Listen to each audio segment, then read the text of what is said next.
Okay, guys, here is your standard for next week, RI 2.8. Identify the reasons an author gives support ideas in a text. So, identify, list, name, tell, reasons. So, they're just telling why. And then support ideas, the extra important information. And I put important in asterisks because there is information, extra information that is provided, but it doesn't mean that it's always important. It doesn't mean that it always carries any weight within the sentence or the passage, the paragraph, the text as a whole.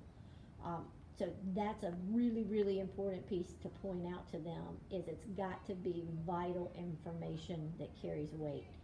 Also really important to note that before when we talked about reasons, we were talking about identifying the purpose. And that's all we were doing was just identifying the purpose. So that goes back to your pie, your persuasion, your inform, your entertain.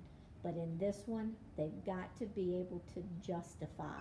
And that's where we end up letting them down a lot of times is because they can answer that multiple choice question, but they can't explain it. They gotta be able to explain it. Now over here with the vocabulary and the verbs, in the annotation, I've got reasons noted and I put why, because that's where we're just putting it in terms that the kids are going to make sure resonate with them and make sense. So if I'm giving you a reason, I'm telling you why. But in the academic vocabulary, in blue we have explanation, justification, and conclusion. So in that comes from the clarification document. So it's important to make sure to pull those words.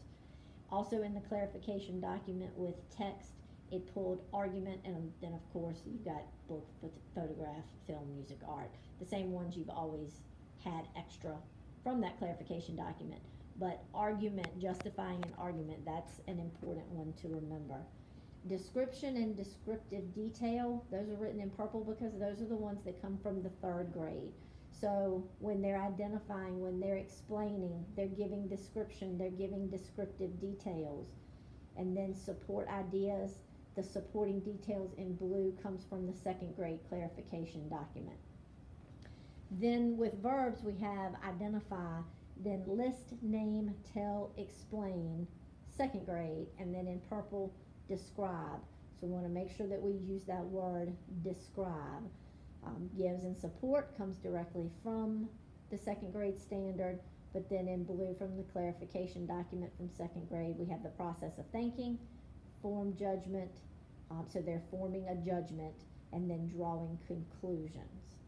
So a lot of extra vocabulary that if we only looked at the standard, we're leaving out a lot of words that they may be exposed to and they may see in the questions.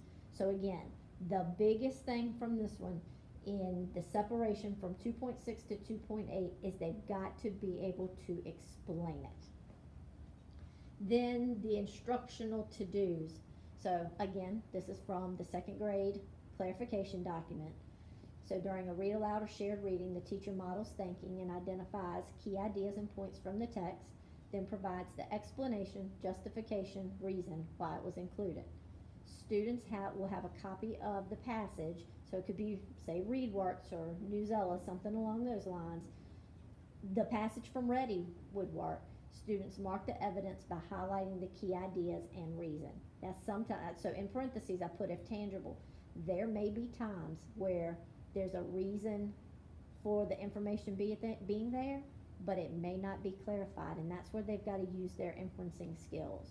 So if a reason's there, mark it, but if it's not a reason there, still discuss and then give the explanation as to how you know. It's like using context clues. How do you know that that's a reason? What key words were given or what sentence was given? You can use different colors, or the kids can use different colors for different ideas. So each key idea would have a different color to separate out and show that it's multiple key ideas and multiple supporting details given. Then the second one that DPI provided was just a simple graphic organizer. It didn't say T-chart, but to me, the T-chart is the easiest. What on the left, how on the right. So the what are your key ideas, and your how are the reasons and supporting details. And then the third one is a flap book. The students make a flap book. And on the top of the flaps, you would record, or the students would record the key idea.